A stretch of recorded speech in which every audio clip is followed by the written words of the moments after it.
नमस्कार दोस्तों, स्वागत है हमारे यूट्यूब चैनल गेट क्लासेस पर। तो दोस्तों, जैसा कि आपको पता है कि मैं आपको पॉलिटी क्या दोस्तों हाँ पॉलिटी की जो क्लासें हैं मैं आपकी लगातार ले रहा हूं, और इसमें जो जितने भी महत्वपूर्ण क्वेश्चन जो एमसीक्यू टाइप में आपके रहेंगे, एसएससी के दोस्तों एसएससी एसएससी जीडी के लिए बहुत ही इम्पोर्टेंट क्वेश्चन रहेंगे आपके।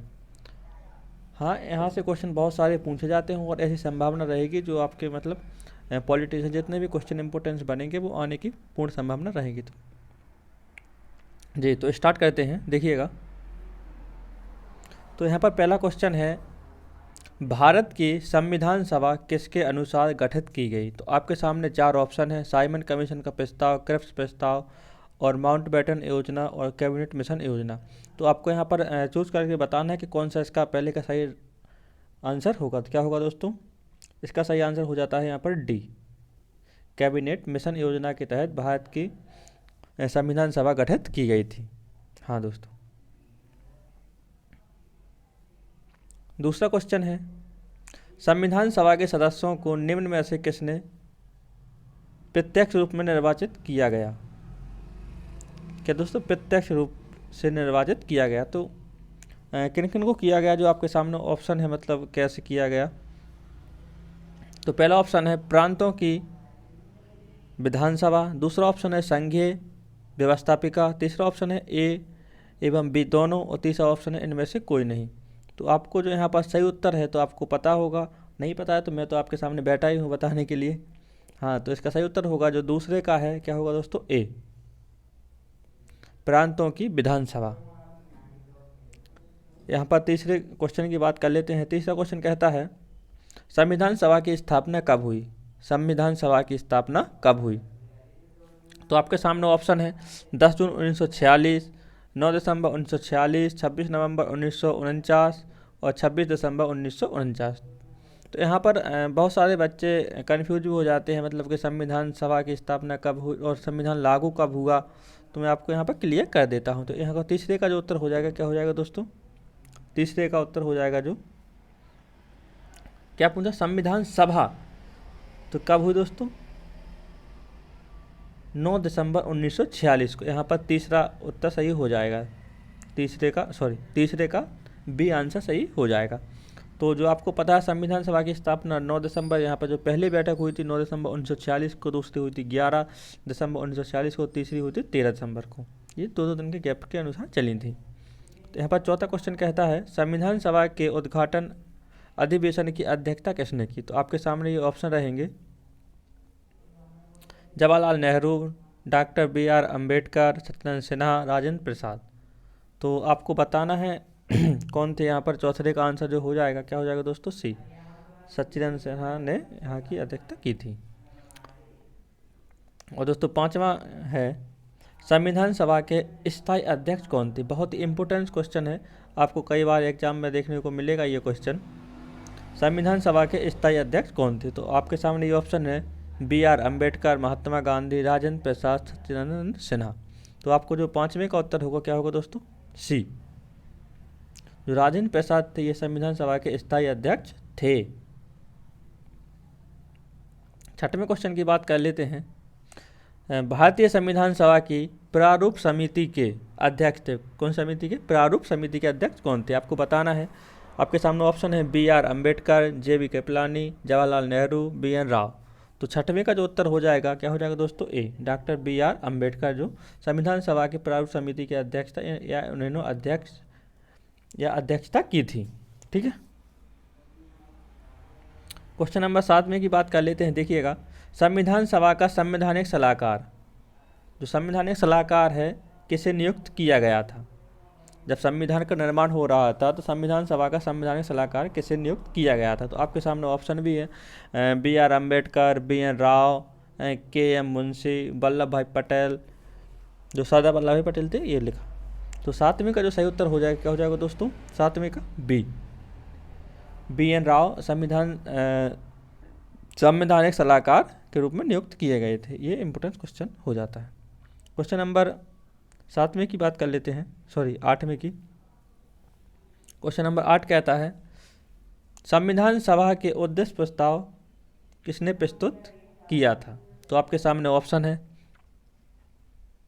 हाँ, तो मैं आपको बता दूंगा ना, देखिएगा। जो पहला ऑप्शन है सचिदानंद सिन्हा, वल्लभ भाई पटेल, राजेंद्र प्रसाद, और चौथा ऑप्शन है जवाहरलाल नेहरू। तो यहाँ पर जो 8वें का सही उत्तर हो जाता है, क्या हो जाता है दोस्तों? हाँ, संविधान के उद्देश्य प्रस्ताव की बात हुई है ना, तो यहाँ पर 8वें का जो सही उत्तर हो जाएगा, क्या हो जाएगा दोस्तों? डी। 8वें का उत्तर हो जाएगा डी। 9वें क्वेश्चन की बात कर लेते हैं। संविधान सभा ने अंतिम रूप से संविधान को कब पारित किया या कर दिया? तो आपके सामने ऑप्शन है 26 जनवरी 1950, 15 अगस्त 1947, 26 नवंबर 1949, 2 अक्टूबर 1950। तो क्वेश्चन नंबर जो 9 है, आपको बहुत ही सही तरीके से इसका आंसर करना है। कई बच्चे यहाँ पर कन्फ्यूज हो जाते हैं, मैंने आपको पहले ही बता दिया था। तो जो सही उत्तर होगा, क्या होगा दोस्तों? सी होगा। 26 नवंबर 1949 को संविधान सभा ने अंतिम रूप से संविधान को पारित कर दिया था। ठीक है। क्वेश्चन नंबर 10 की बात कर लेते हैं। 10 कहता है भारतीय संविधान किस दिन से पूर्णतः लागू हुआ? ये क्वेश्चन भी आपको इम्पोर्टेंस होता है। तो क्वेश्चन नंबर 10 है जो यहाँ पर, इसका सही उत्तर हो जाएगा क्या दोस्तों? सी। 26 जनवरी 1950 को भारतीय संविधान लागू पूर्णतः किया गया था। अगला क्वेश्चन कहता है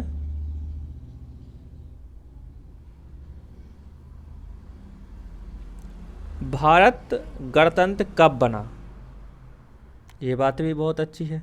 भारत है जो गणतंत्र कब बना?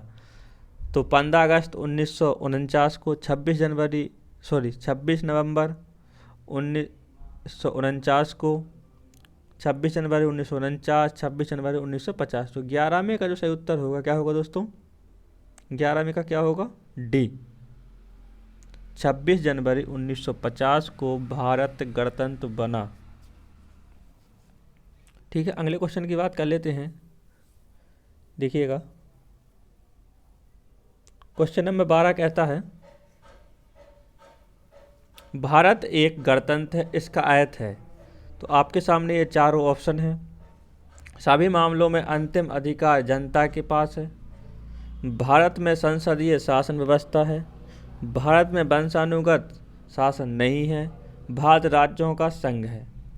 ये आपके सामने 4 ऑप्शन है, आपको बताना है सही उत्तर क्या होगा। हाँ, भारत एक गणतंत्र है, इसका अर्थ है। तो क्या है दोस्तों? 12 में का जो उत्तर सही होगा वो क्या होगा? ऑप्शन नंबर सी। भारत में वंशानुगत शासन नहीं होता है। ठीक है। बात कर लेते हैं अगले क्वेश्चन की। अगला क्वेश्चन है क्वेश्चन नंबर 13।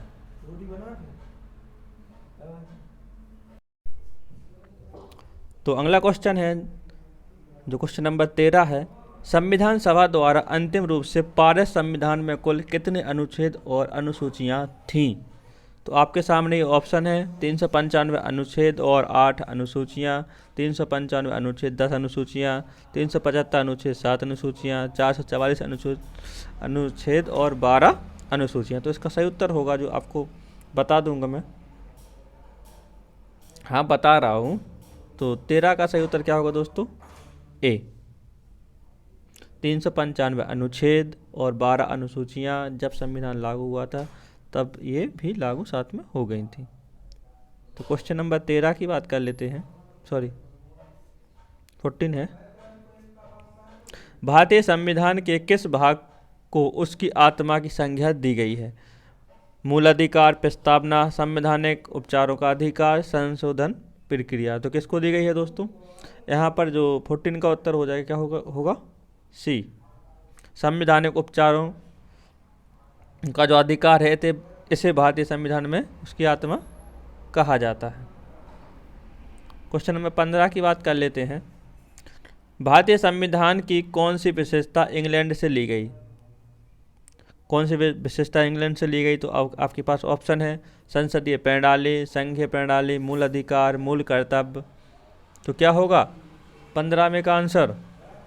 ए। हाँ, तो क्या संसदीय प्रणाली ली गई। ठीक है। 16 की बात कर लेते हैं। क्वेश्चन नंबर 16 कहता है वर्तमान में भारतीय संविधान में कुल कितनी अनुसूचियां हैं? हाँ, तो वर्तमान की बात की है ना, तो वर्तमान में आपको पता होगा कितनी है। हाँ, तो कमेंट करें ना। तो देखिएगा ऑप्शन आपके सामने है 8, 10, 12 और 14। तो यहाँ पर जो 16 का सही उत्तर होगा क्या होगा दोस्तों? सी। तो वर्तमान में भारतीय संविधान में 12 अनुसूचियां हैं। अगले क्वेश्चन की बात कर लेते हैं। क्वेश्चन नंबर जो 17 है, भारत संघ में शामिल राज्यों तथा संघ शासित क्षेत्रों का उल्लेख भारतीय संविधान की किस अनुसूची में है? तो आपके सामने ऑप्शन है प्रथम, द्वितीय, तृतीय और चतुर्थ। तो 17 का जो उत्तर सही होगा क्या होगा दोस्तों? ए। तो प्रथम अनुसूची में ये उल्लेखित है, भारत राज्यों का संघ होगा ये बात। क्वेश्चन नंबर 18 की बात कर लेते हैं। भारतीय संविधान की तीसरी अनुसूची का संबंध है। तो आपको बताना है राज्यसभा में प्रतिनिधित्व से, शपथ एवं प्रतिज्ञान से, भाषाओं से और उपरोक्त में से कोई नहीं। तो 18 में का जो उत्तर होगा यहाँ पर क्या होगा दोस्तों? तीसरी अनुसूची में हाँ, जितने पदाधिकारी हैं उनकी क्या शपथ और प्रतिज्ञान से इसका उल्लेख है। 18 में का बी क्या? हाँ, बी हो जाएगा 18 में का। 19 की बात कर लेते हैं। भारतीय संविधान की किस अनुसूची में राजभाषाओं का उल्लेख है? तो आपके सामने ये अनुसूची है 7वीं, 8वीं, 9वीं, 10वीं। तो आपको बताना है 19 का उत्तर सही क्या होगा। क्या होगा दोस्तों? ऑप्शन नंबर बी, 8वीं अनुसूची में राजभाषाओं का उल्लेख मिलता है।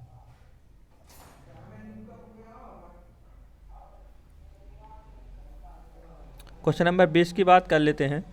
दल बदल से संबंधित प्रावधान किस अनुसूची में है? दल बदल आपको याद रखना है 10वीं अनुसूची में। आपको ऑप्शन नहीं बताऊंगा। क्या दोस्तों? 10वीं अनुसूची।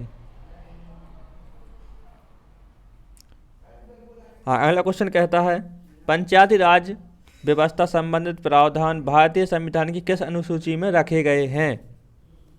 यहाँ से भी क्वेश्चन ऐसे भी मतलब क्वेश्चन पूछ लिए जाते हैं। ये इम्पोर्टेंस है, आपको थोड़ा केयरफुली ध्यान देना है। तो 21 का जो आंसर होगा क्या होगा दोस्तों? ऑप्शन नंबर डी, 11वीं। ठीक है। क्वेश्चन नंबर 22 की बात कर लेते हैं। यहाँ पर भारतीय संविधान के किस अनुच्छेद में यह अंकित है कि भारत अर्थात इंडिया राज्यों का एक संघ होगा? तो आपके सामने ये अनुच्छेद हैं 1, 2, 3 और 4। तो आपको बताना है इसमें से कौन सा ऑप्शन सही होगा। तो 22 में का सही उत्तर क्या होगा दोस्तों? ए में ये उल्लेखित है भारत अर्थात इंडिया है राज्यों का संघ होगा। क्वेश्चन नंबर 23 की बात कर लेते हैं। भारतीय संविधान के किस अनुच्छेद में अंतर्राष्ट्रीय शांति की बात कही गई है? तो आपके सामने ऑप्शन अनुच्छेद 31 है, अनुच्छेद 36 में, अनुच्छेद 38 में, अनुच्छेद 51 में। तो आपके सामने ऑप्शन है, आपको बताना है कौन सा उत्तर सही होगा। तो मैं आपको बता दूं जी, 23 में का यहाँ पर उत्तर हो जाएगा क्या दोस्तों? 23 में का डी। जो अंतर्राष्ट्रीय शांति की बात कही गई, कहाँ पर कही गई है? अनुच्छेद 51 में। अगला क्वेश्चन है संविधान के किस अनुच्छेद में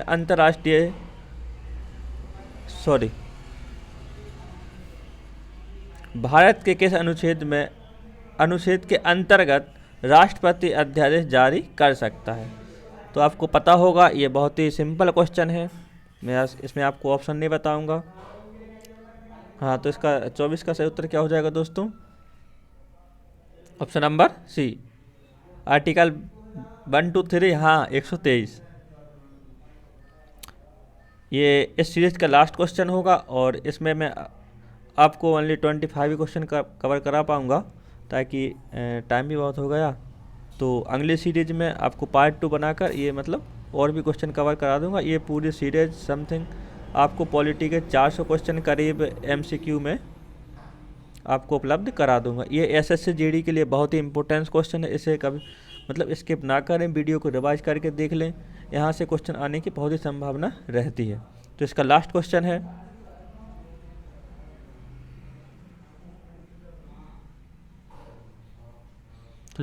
है, संविधान के किस अनुच्छेद के द्वारा संघ एवं राज्यों के लिए लोक सेवा आयोग का प्रावधान किया गया है? इसका उत्तर आपको कमेंट बॉक्स में बताना है।